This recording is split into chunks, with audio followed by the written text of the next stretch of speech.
Take as the premise, a washed-up 80s hair band is trying to get the band back together for one last tour. But then transport that premise to the most bog-standard Dungeons & Dragons fantasy setting you can possibly conceive of. And what you get is Kings of the Wyld. The crew is not literally a band of musicians, but a band of mercenaries. But the inspiration is all musical. And Kings of the Wyld rises above its humdrum fantasy setting, and even rises above its fairly interesting premise, with fun action scenes, humor that mostly lands, and so very importantly, heartfelt character interaction. I really only have two criticisms of this novel. One is that in an attempt to both be serious and silly, one sometimes undercuts the other. And this is always going to be a difficulty when you're trying to pull in these opposite directions. My second criticism is a note to this author and really to any author. Search your manuscript for words such as incongruous, absurd, ironic, and all derivations thereof, and delete them from your vocabulary. If a scene in your novel is absurd, then make it absurd. Don't tell me that it is absurd.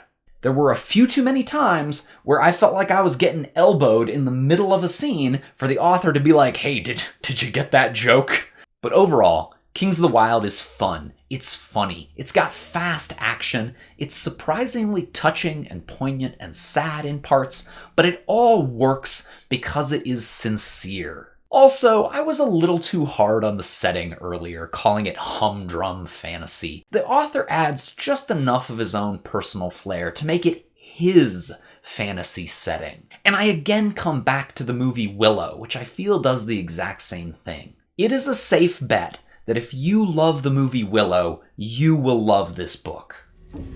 Excuse me, sir. We found a daikini baby.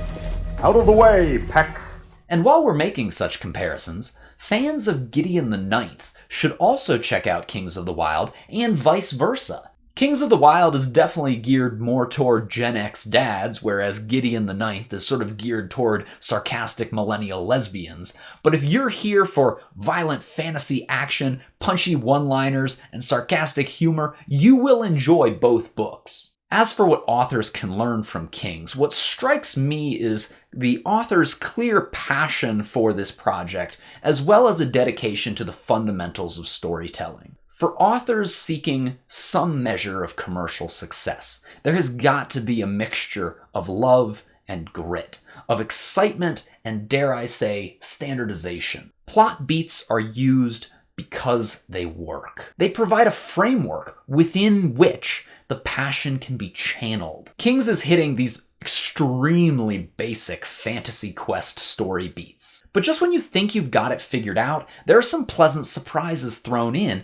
and always there is flair and fun on a scene-to-scene basis. And another source of novelty comes from the behind-the-scenes premise, this idea that they're a washed-up band going on one last tour. That's a nifty framework that, in combination with the more basic Fantasy Quest framework, adds its own twists to what could have been a generic and boring story. There was no guarantee that this book was going to be a success. But I think it is. I enjoyed Kings of the Wyld, and it's definitely got me thinking about how to cultivate writing passion and fit it into effective story structure.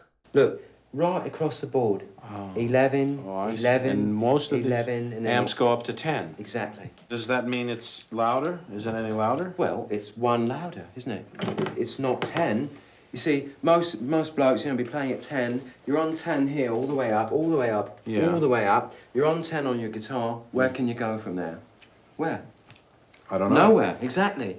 What we do is, if we need that extra push over the cliff, you know what we do? Put it up to 11. 11, exactly. One louder. Why don't you just make 10 louder and make 10 be the top number and make that a little louder? These go to 11.